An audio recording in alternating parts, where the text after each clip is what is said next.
Assalamualaikum warahmatullahi wabarakatuh dan salam sejahtera kepada semua penonton channel Studio NS Production dalam rancangan Eksplorasi Misteri Mistik.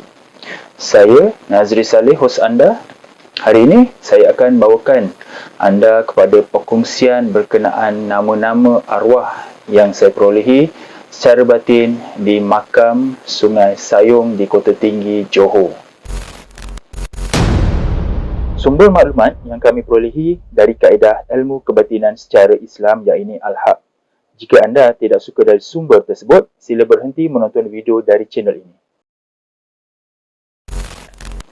Sebelum saya teruskan video ini, bantu saya dengan tidak skip iklan ketika menonton video di channel ini. Subscribe channel ini kepada yang belum subscribe dan share video ini. Semoga ramai yang akan dapat manfaat dan pastikan anda menonton video ini sampai habis supaya anda faham secara menyeluruh berkenaan sejarah yang ingin disampaikan.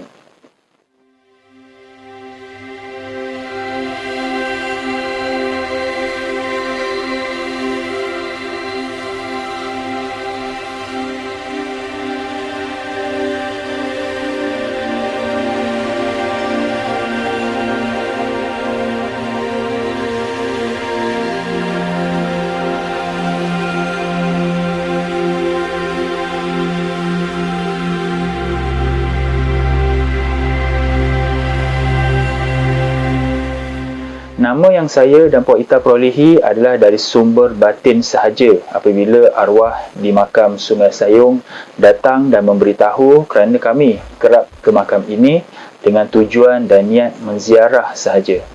Tidak sangka, kedatangan kali ketiga ini membuatkan arwah di makam ini senang dan serasi dengan kehadiran kami. Apabila jiwa dan roh kita sudah berkenalan antara satu sama lain yang di sana, ia akan mengeratkan lagi silaturahim tersebut. Nama-nama yang diperolehi ini di makam 12, makam 1, makam 3 dan makam 5. Tetapi di makam 7, kami tidak perolehi semua nama. Hanya dapat nama sultan dan bendahara sahaja. Sebelum ini, saya ada juga buat eksplorasi di makam Sungai Sayong ini. Tetapi eksplorasi kali ini hanyalah pelengkap bagi eksplorasi yang lepas. Bukan mudah ya untuk kami peroleh maklumat secara batin. Kadang-kadang kami perlu datang berkali-kali ke makam tersebut. Ini pun nasib dekat. Kalau jauh, memang sukar juga. Di makam 12, terdapat 12 makam yang bernisan Aceh dan 2 makam bernisan Batu Sungai. Melalui sumber batin, makam di sini bukan makam sultan, tetapi dari kerabat sultan yang berkahwin dengan pembesar. Berikut adalah nama-nama bagi makam tersebut. Makam pertama adalah Tengku Kalsum, isteri kepada Bendahara Tun Haji Ali pada makam keempat. Anak mereka adalah Puteri Embong pada makam kedua dan Puteri Mutiar pada makam ketiga.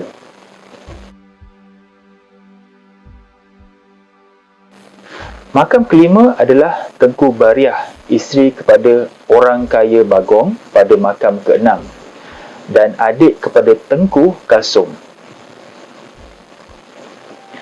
Anak mereka bernama Sri pada makam ketujuh, seorang kanak-kanak perempuan berumur anggaran 10 tahun, dan seorang lagi anak mereka iaitu bernama Putih pada makam ke-8, seorang kanak-kanak perempuan berumur anggaran 12 tahun. Makam ke-9 adalah makam Tun Tahir, merupakan adik-beradik dengan Bendahara Tun Haji Ali dan isterinya Cik Puan Yam pada makam ke-10. Dan makam ke-11 adalah makam anak mereka iaitu Tun Mahmud, seorang kanak-kanak lelaki yang berumur 14 tahun iaitu sepupu kepada Seri dan Putih.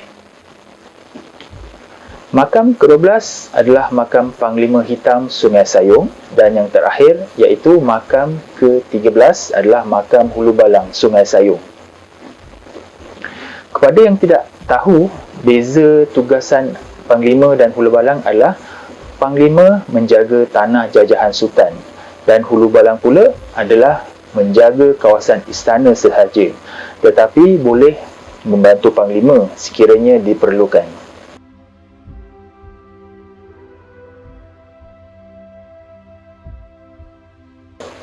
Terdapat cerita pada makam kanak-kanak iaitu Sri Putih dan Tun Mahmud. Mereka meninggal pada usia muda kerana mereka mati lemas di Sungai Sayong ketika mereka bermain-main bersama di sungai. Pada makam satu pula terdapat satu makam sahaja di situ, bernisankan nisan Aceh bagi seorang wanita. Pada catatan buku warisan Johor, makam ini dikatakan makam Sultan Sulaiman. Namun pada sumber batin kami pula lain pula maklumatnya. Berikut adalah nama bagi makam tersebut. Ini adalah makam Tengku Hamidah binti Sultan Sulaiman Badrul Alam Shah.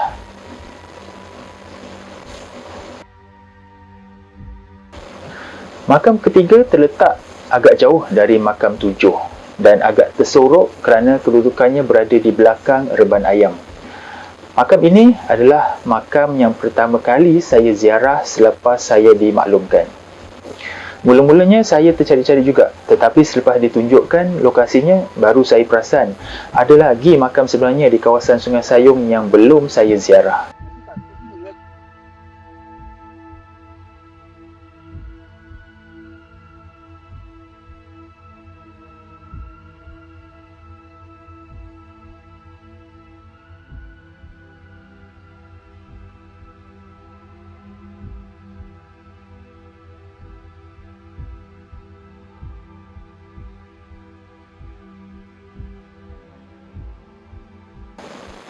Makam ini adalah makam seorang pembesar istana dan makam isteri dan anaknya.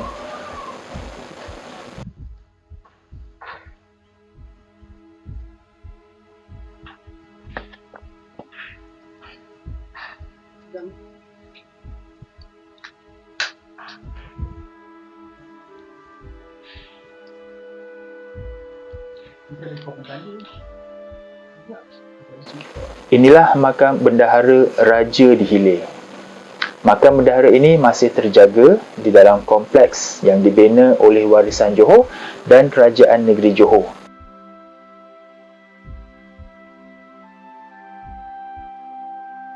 Makam ini berdekatan dengan Sungai Sayong.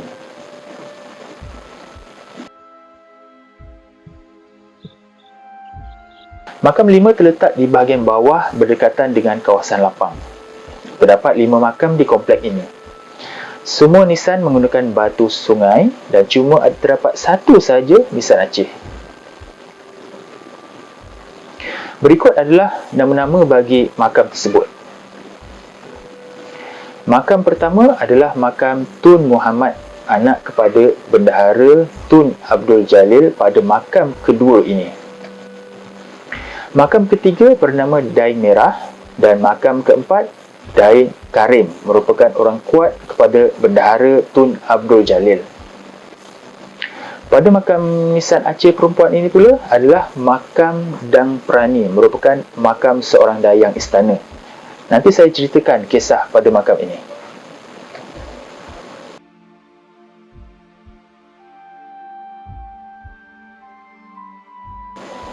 Makam terakhir adalah makam 7.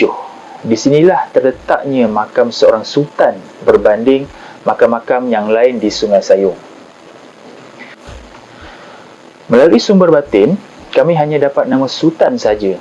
Makam sultan pada benisan besar dan pada kedudukan yang pertama. Inilah makam Sultan Alauddin Riayat Shah yang keempat, yang juga bapa saudara kepada Tengku Kasum dan Tengku Bariah di makam 12. Berdasarkan pencarian saya melalui fakta sejarah, tiada rekod sejarah sultan ini. Melalui sumber batin, ada 2 perkara, iaitu baginda memerintah pada tahun 1711 Masihi di Sungai Sayong dan terdapat 3 tapak istana di Sungai Sayong sebenarnya. Umpama ada 3 zaman pemerintahan sultan di sini.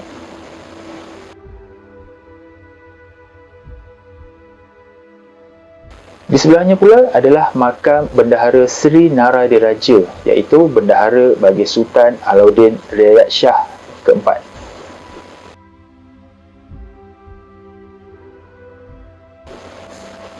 Makam-makam lain di sini setakat ni masih belum dapat maklumatnya melalui sumber batin. Mungkin kami kena ziarah lagi pada masa akan datang.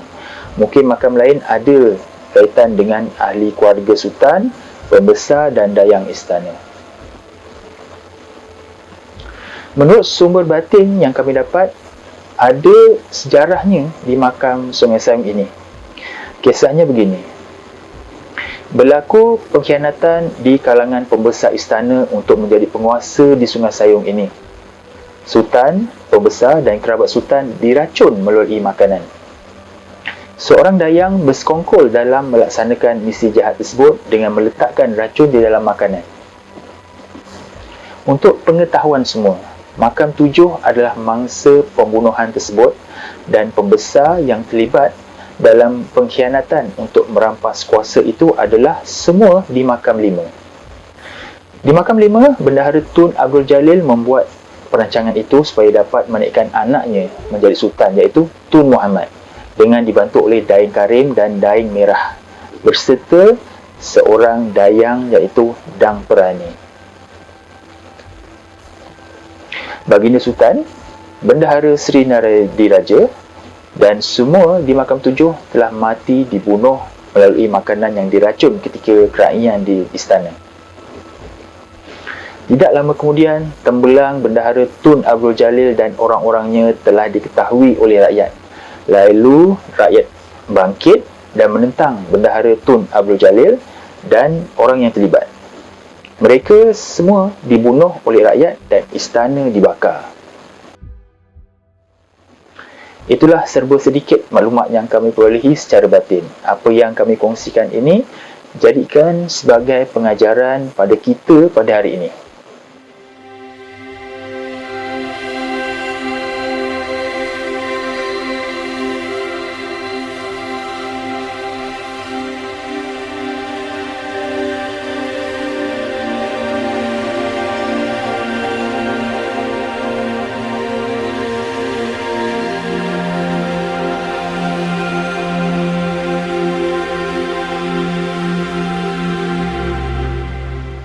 Jadi itu saja video untuk kali ini, diharap dapat memberikan sedikit pendedahan kepada generasi kini dan akan datang.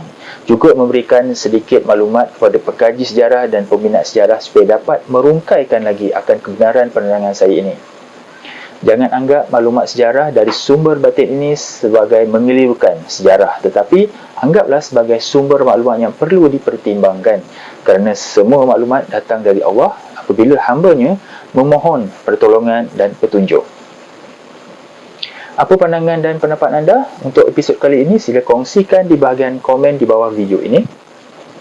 Jangan lupa like dan share video ini kepada rakan-rakan anda supaya lebih ramai yang akan dapat manfaat dari video ini, dan subscribe channel ini kepada yang belum subscribe. Kepada yang baru ke channel ini dan berminat mengetahui eksplorasi yang lepas, masuk ke channel Eksplorasi Misteri Mistik dan scroll di ruangan video. Anda juga boleh bantu saya dengan membeli baju Eksplorasi Misteri Mistik ini di Shopee untuk saya mengumpul sedikit dana bagi meneruskan rancangan Eksplorasi Misteri Mistik ini. Tanpa sokongan anda, syukur untuk saya teruskan program ini. Dapatkan maklumat lanjut berkenaan pembelian pada bahagian description di bawah video ini. Jadi sampai di sini saja video untuk kali ini. Jumpa kita di episod akan datang yang lebih menarik, insya-Allah. Assalamualaikum.